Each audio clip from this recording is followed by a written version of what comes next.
لہذا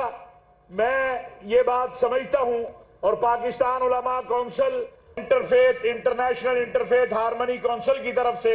ہم حکومت پاکستان سے مطالبہ کرتے ہیں کہ سویڈن کے سفیر کو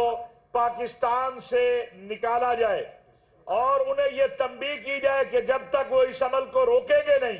اور باقاعدہ اس کے اوپر معذرت نہیں کریں گے اس وقت تک جو ہے تعلقات بحال نہیں کیے جائیں گے۔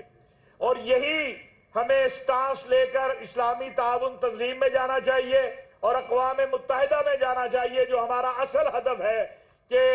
قانون سازی ہو کہ کسی بھی آسمانی کتاب یا نبی کی توہین نہیں کی جائے گی۔ یہاں یہ بھی میں واضح کر دوں کہ بعض الٹے سیدھے مفکرین جو ہیں جن کا مقصد صرف مسلمانوں کے اندر اختلاف پیدا کرنا یا ایسے باطل اور ملحد جو فتنے ہیں ان کی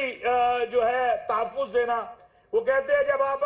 اقوام متحدہ میں قانون سازی کے لیے جائیں گے تو جو منکرین ختم نبوت ہیں ان کے نبیوں کا احترام کرنا پڑے گا۔ میں ان کم عقل اور دانش اور شعور سے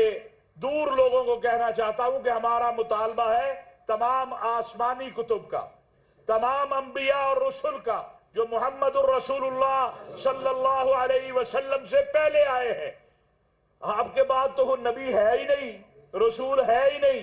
تو ایک بات تو یہ ہے۔ دوسری بات، محرم الحرام میں امن و امان کی صورتحال کے حوالے سے الحمدللہ آج 2 محرم ہے، پورے ملک کے اندر آج خطبات جمعہ میں سیدنا امام حسین اور سیدنا عمر بن خطاب رضی اللہ تعالیٰ عنہ پر کے فضائل پر جو ہے جمعہ کے خطبات ہوئے ہیں۔ ہمارا ایک نقطہ مشترکہ ہے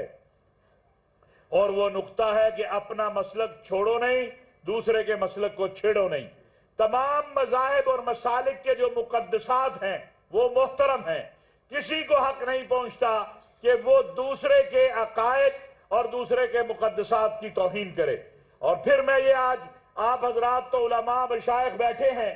آپ مجھے بتائیے کہ یزید کے بیعت کے مسئلے پہ کیا سیدنا امام حسین کے ساتھ حضرت عبداللہ بن عمر نہیں تھے، حضرت عبد الرحمن بن ابو بکر نہیں تھے، حضرت عبداللہ ابن زبیر نہیں تھے، حضرت عبداللہ ابن عباس نہیں تھے؟ تو جس طرح آج رسول اللہ صلی اللہ علیہ وسلم کے روزہ اطہر میں ابو بکر و عمر ساتھ ہیں رسول اللہ صلی اللہ علیہ وسلم کے، اسی طرح یزید کے مسئلے کے اوپر جب یزید کی بیعت کی بات آئی تو سیدنا ابو بکر کے بیٹے عبد الرحمن بن ابو بکر، سیدنا عمر کے بیٹے عبداللہ بن عمر بھی سیدنا امام حسین